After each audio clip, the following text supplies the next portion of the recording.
తెలుగు రాష్ట్రాల్లో సంక్రాంతి సందడి మొదలైంది. ఇంకొద్ది రోజుల్లోనే పండుగ ఉన్న నేపథ్యంలో ఎటు చూసినా సంక్రాంతి శోభ తలపిస్తుంది. పండుగ కోసం విదేశాల నుంచి, పట్టణాల నుంచి సొంత గ్రామాలకు ప్రయాణానికి సిద్ధమైపోతున్నారు. ఇప్పటికే కొందరు సొంత ఊర్లకు చేరుకున్నారు. దాంతో పల్లె, పట్టణాలు కళకళలాడుతున్నాయి. వచ్చిన చుట్టాలకు, పిల్లలకు, కొత్త అల్లుళ్లకు గోదావరి రుచులు చూపించడం కోసం గుమగుమలాడే పిండి వంటకాలు సిద్ధం చేసుకుంటున్నారు. ముఖ్యంగా గోదావరి జిల్లాల్లో సంక్రాంతి సంబరాలు అంబరాన్ని అంటుతున్నాయి. యావత్ ప్రపంచం చూపు ఇక్కడే ఉంటుంది. భీమవరం పట్టణం సంక్రాంతికి పెట్టింది పేరు. నమస్తే, నేను మీ ఆలి. సంక్రాంతి పండుగ వస్తుందంటే చాలు గోదావరి జిల్లాల్లో కోలాహలం మొదలైపోతుంటుంది. ఏదైతే పండక్కి వారం రోజు ముందులే ఈ గోదావరి జిల్లాల్లో హోటల్స్ కానీ, అలాగే పిండి వంటలు కానీ చాలా ప్రిపరేషన్ చేస్తుంటారు. ముఖ్యంగా అసలు పండగ అంటేనే భీమవరం. అలాంటి భీమవరంలో ఉన్నాను. ఈ భీమవరంలో ఈ హోటల్స్ ఎలా ఏర్పాటు చేసుకున్నాయి, ఎలా రెస్టారెంట్స్ ఎలా ఏర్పాటు చేసుకున్నారు, అలాగే ముఖ్యంగా తెలుగువారి అమ్మ చేతితో చేసే ఈ పిండి వంటలు కూడా ఇక్కడ ఫేమస్గా చెప్పుకుంటుంటారు. అసలు ఈ భీమవరం ఈ పండగకి ఎలా సెలబ్రేట్ చేసుకుందో వాట్ ది స్టోరీ. ఆంధ్రప్రదేశ్లో సంక్రాంతి సంబరాలను చూసేందుకు పక్క రాష్ట్రాలు, విదేశాల నుంచి సందర్శకులు వస్తుంటారు. వారి కోసం హోటళ్ల నిర్వాహకులు ప్రత్యేక ఏర్పాట్లు చేస్తున్నారు. ఏలూరు, భీమవరం, కాకినాడ, అమలాపురం, రాజమండ్రి ఇలా ముఖ్య పట్టణాల్లో హోటల్స్, రెస్టారెంట్స్ విదేశీయుల, ఇతర రాష్ట్రాల నుంచి వచ్చే వారితో హౌస్ఫుల్ అవుతాయి. ప్రస్తుతం భీమవరం పట్టణంలో లాడ్జిలు, హోటళ్లు, విడిది ఇళ్లు హౌస్ఫుల్ అయ్యాయి. సంక్రాంతికి వచ్చేవారి సంఖ్య ఎక్కువగా ఉండటంతో బుకింగ్స్ నెల ముందే అయిపోయాయని హోటల్ నిర్వాహకులు తెలుపుతున్నారు. భీమవరం ఆనందయిన హోటల్ మాది ఆల్రెడీ ఫేమస్ హోటల్. ఇది మాది ప్రతి సంక్రాంతికి రూమ్స్ ఎప్పుడు బుక్ అవుతూనే ఉంటాయి. ఈ సంక్రాంతి ఇంకా డబుల్గా ఉన్నది కాబట్టి ముందుగానే బుకింగ్ అయిపోయినాయి. భీమవరం ఉన్న హోటల్స్ కూడా ఆల్రెడీ ఎప్పుడో బుకింగ్ అయిపోయినాయి. మా దాంట్లో బిజినెస్, క్లాసిక్, షూట్ రూమ్స్ అన్నీ బుక్ అయిపోయినాయి. ఇప్పుడు రూమ్స్ అవైలబుల్ లేవు సార్ ప్రజెంట్. ముందుగా అంటే 1 month 2 months ముందు బుకింగ్ అయిపోయినాయి సార్. అంటే ఈ సంక్రాంతికి తెలిసిందే కదా సార్, మన ఆంధ్ర సంక్రాంతి కోసం భీమవరం సార్ ముందుగానే బుక్ అయిపోయినాయి సార్. ఆల్రెడీ ప్రతి హోటల్లో కూడా ఇప్పుడు ఉన్న ఆల్రెడీ ప్రతి హోటల్కి పంపించిన ఆల్రెడీ వాళ్ళు కూడా బుక్ అయిపోయినాయి అంటున్నారు. ప్రజెంట్ 99% ప్రతి హోటల్ కూడా బుక్ అయిపోయినాయి సార్. వాళ్ళ పరిస్థితి అంటే ఇంకా ట్రాడినరీగా వేరేగా చూసుకోవాలి అంతే సార్. బయట ఇంకా ప్రజెంట్లో భీమవరంలో ఉన్న హోటల్స్ ప్రతి లాడ్జు, ప్రతి హోటల్ కూడా ఆల్రెడీ బుక్ అయిపోయినాయి సార్. ఫుల్గా ఉన్నది సార్.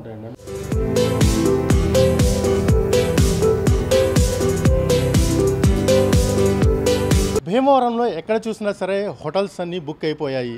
వచ్చిన వాళ్ళు ముందుగానే బుక్ చేసుకోవాలని చెప్పి ఈ హోటల్ నిర్వాహకులు కూడా చెప్తున్నారు. ఒక్క భీమవరమే కాదు, గోదావరి జిల్లాలో అన్ని హోటల్స్ కూడా అదే పరిస్థితి కనిపిస్తుంది. అయితే ఈ సంక్రాంతి పండగకి ఎవరైనా కనుక వస్తే ముందుగానే బుకింగ్ అనేది ముఖ్యమని చెప్పి కూడా వీళ్ళు హోటల్ వారు చెప్తున్నారు. అయితే ఈ సంక్రాంతికి అన్ని హోటల్స్ బుక్ అయిపోయాయంటే అసలు ఈ సంక్రాంతి పండగ భీమవరంలో ఎంత గొప్పగా జరుగుతుందో చూడాల్సిన పరిస్థితి కనిపిస్తుంది.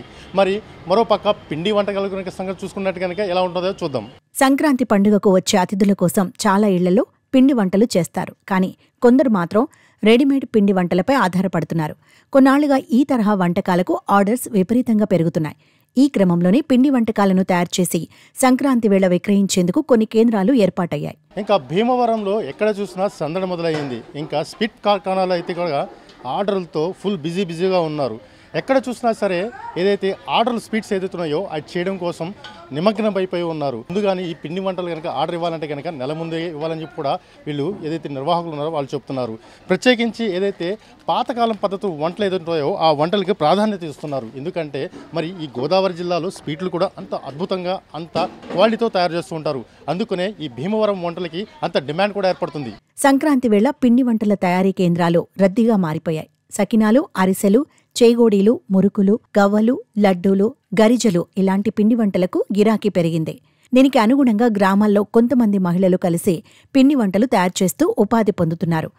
సంక్రాంతికి స్పెషల్ అంటే మొత్తం అన్నీ స్పెషల్ అండి. ఇక్కడ అరిసెలు, సున్నుండలు, పోచట్లు, పాలకోవా, పాలబంతులు, బెల్లం మిఠాయి, లడ్డు, మురిపి, మైసూరుపాకం మొత్తం అన్నీ కూడా చేతితో చేసి ఆర్డినరీ వంటలు తప్ప మిషన్తో కట్ట చేసి ఇలాంటివి ఏమీ ఉండవండి. అన్నీ ఇక్కడ మేము సొంతంగా చేస్తామండి. అమ్మగారు మమ్మల్ని చాలా ఇదిగా చూసుకుంటారండి. ఇక్కడ టేస్ట్ అవ్వడానికి కారణం అంటే ఇక్కడ వాడే నూనె ఏంటండి, మేము చేసే పదార్థాలు అన్నీ కట్టెల పొయ్యి మీద చేస్తామండి. ఆర్డర్లు అంటే ఎక్కువ అరిసెలు, సున్నుండలు, పోచట్లు, జంతుకులు, గోరుమిటీలు. ఇక్కడ గోరుమిటీలు అంటే చాలా స్పెషల్ అండి. ఇక డిమాండ్ అయితే మనకి ఇక్కడ పెళ్ళిళ్ళకి సార్లు అయితే మరీ స్పెషల్ అండి. పెళ్ళిళ్ళకి సార్లు ఉంటాయండి, శ్రీమంతానికి అండి, మళ్ళీనేమో ఫంక్షన్స్కి, ప్రతిదానికి కూడా సార్లు గట్ట చాలా బాగా చేస్తామండి. మనకి హైదరాబాద్ నుంచి సార్లు ఏంటి, స్వీట్స్కి ఏంటి బాగా ప్రత్యేకంగా అక్కడి నుంచి ఎక్కువ వస్తారండి. కేజీ లెక్కన ఎవరికి కేజీలు ఉంటాయండి. ఉండలు 100 ఉండలు కావాలంటారు, ఒకళ్ళేమో 500 కావాలంటారు, ఒక్కొక్కళ్ళేమో కేజీల లెక్కన చెప్తారండి. పండగకి చాలా సందడిగా ఉంటుందండి. పండుగ వేళ తాజాగా ఉండటమే కాదు, టేస్టీ ఫుడ్ కష్టం లేకుండా దొరుకుతుండటంతో చాలా మంది ఈ విక్రయ కేంద్రాల్లో పిండి వంటకాలను కొంటున్నారు. ఇంటిల్లిపాది సంతోషంగా గడుపుతున్నారు. పండుగ సమయానికి ఇంటికి చేరాలంటే ముందుగానే ఆర్డర్ ఇవ్వాల్సి ఉంటుందని కస్టమర్లు చెబుతున్నారు. భీమవరంలో చినమేరంలో ఇలాగా ఈ రామసీత గారు తయారు చేసి వంటకాల గురించి ఇంటికి పట్టుకెళ్దామనే ఉద్దేశంతో కొన్ని వంటకాలు ఆర్డర్ ఇవ్వడానికని వచ్చాను. ఇందులో జనరల్గా పురాతన కాలమైన ఈ అరిసెలు కానీ బూర్లు కానీ ఈ కొన్ని ఉన్నాయి. అవి ఏంటంటే ఆ రవ్వ లడ్డూలు కానీ ఈ పురాతన కాలమైనవి వీడు చాలా ఫేమస్గా చేస్తారు ఇవిడ. అందుకని ఆ ఉద్దేశంతో ఆర్డర్ ఇవ్వడానికని వచ్చాం కొన్ని సరుకులు. అలాగే ఈ జనరల్గా ఇదివరకటికి ఇప్పటికీ వంటకాల్లో ఎలా ఉంటుందంటే ఏదైనా శుభ కార్యక్రమాలు కానీ ఏదైనా పండగలకు కానీ వచ్చినప్పుడు కుటుంబీకులు అందరూ వచ్చి జాగ్రత్తగా అందరూ ఇంట్లో చేసుకుని వెళ్ళేవాళ్ళం. ఇప్పుడు ఆ అనుమతి లేదు. ఎలా ఉంది, వస్తే అప్పటికప్పుడు గంటలో వచ్చి గంటలో వెళ్ళిపోతున్నారు అంతే.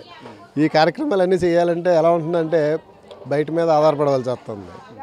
ఇప్పుడు ఈ రామసీత గారు ఈవిడ గత 25 ఏళ్ళ నుంచి కూడా ఈవిడ చాలా క్వాలిటీ మెయింటైన్ చేయటం కానీ మన సాంప్రదాయం తగ్గట్టుగా మేము అరిసెలు ఒక 5 కేజీలు ఆర్డర్ ఇచ్చాం.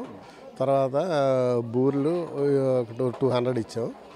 అలాగే కోవా కొంత ఇచ్చాం, పాలకోవా. సంక్రాంతి పండుగ అంటే మొదట గుర్తొచ్చేది కోడి పందాలు. ఈ కోడి పందాలు ఈస్ట్ వెస్ట్ గోదావరి 2 జిల్లాల్లో బాగా జరుగుతాయి. ఎవరెన్ని చెప్పినా ఈ పోటీలు బాగా జరుగుతాయని స్థానికులు చెబుతున్నారు. కోడి పందాలను చూసేందుకు ఎక్కడెక్కడి నుంచో వస్తుంటారని అంటున్నారు. ఇక్కడ వెస్ట్ ఈస్ట్ కూడా సంక్రాంతి అంటే ప్రతి ఒక్కళ్ళు ఎక్కడున్నా రావడం కోసమే చూస్తారు. 10 మంది కలుపుతారు. ఏ ఊరికి ఆ ఊరు చాలా అందంగా చేసుకుంటారు. వ్యవహారం కాకుండా పల్లెటూళ్ళు కూడా ఎక్కడ లేని వాళ్ళు వచ్చి ఈ వారం రోజులు చాలా బాగా సంతోషిస్తారు. కోడి పందాలు అయితే మటుకి ఈ వెస్ట్ ఈస్ట్ 2 బాగా ఫేమస్. ఎవరు కాదని అడ్డుపెట్టినా ఆకర్షణలో భోగి రోజున 11ంటికి స్టార్ట్ చేస్తారు. స్టార్ట్ చేసి చాలా అందంగా చేస్తారు. చాలా ఎంజాయ్ చేసి వెళ్తారు. ఇంకా వంటలు గింటలు అన్నీ చేసుకుని ప్రతి ఒక్కరూ కూడా చాలా సంతోషంగా. కోడి పందాల గురించి ఏ ప్రాంతాల నుంచి వస్తుంటారు? బెంగళూరు, హైదరాబాదు, మెడ్రాసు, అప్పుడే రూమ్లన్నీ కూడా ఎప్పటి నుంచో తీసేసుకున్నారు ఇక్కడ భీమవరాన్ని. ఏ రూము ఖాళీ లేదు. రాయలసీమ అన్ని చోట్ల నుంచి వస్తారు. ఏ రూము కూడా ఖాళీ లేదు. అందరూ ఇక్కడ ఫుల్ ఎంజాయ్ చేసి చాలా సంతోషంగా వెళ్తారు. ఇక్కడే పెంచుతారు. బరిలో ఇప్పుడు పెంచడానికి రెడీ చేస్తారండి. చేయట్లేదు ఇంకానే రెడీ చేస్తారు. రెడీ చేసి 3 రోజులు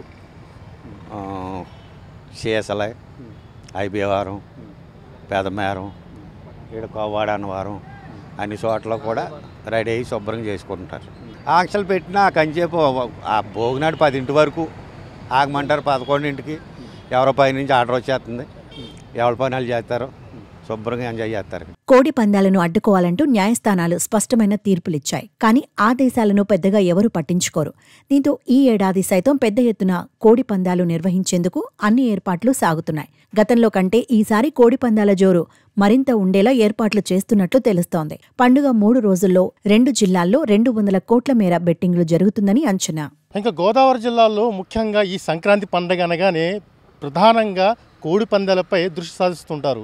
ఇంకా భీమవరం అయితే చాలామంది పందెం రాయుళ్ళు ఎక్కడ మంచి మంచి ప్రాంతాలను ఎత్తుక్కుని ఏదైతే బరిల కింద తయారు చేస్తుంటారు. ఇప్పటికే స్థలాల వేటల్లో కూడా ఏదైతే పందెం రాయుళ్ళు దాని టార్గెట్ కింద పెట్టుకొని ఎక్కడ స్థలం ఉందా అని చెప్పి చూసుకుంటున్నారు. మరోపక్క ఇలాంటి ఖాళీ స్థలాల్లో పందాలు కూడా ఏర్పాటు చేసుకోవడానికి సన్నద్ధాలు చేసుకున్నారు. మరి పోలీసు వాళ్ళు కూడా ఓ పక్క నుంచి పందాలు వేసేది లేదని చెప్పి కూడా చెప్తున్నారు. చివరి క్షణంలో ఏమవుద్దు అనేది చూసాల్సిన పరిస్థితి కనిపిస్తుంది. ఓవరాల్గా భీమవరంలో సంక్రాంతి పండగ చాలా ఘనంగా నిర్వహిస్తున్నారని తెలుస్తుంది. మరో మంచి ఎపిసోడ్తో మళ్ళీ మీ ముందుకు వస్తాను. కెమెరామెన్ మహితో, ఆలీ, భీమవరం నుంచి.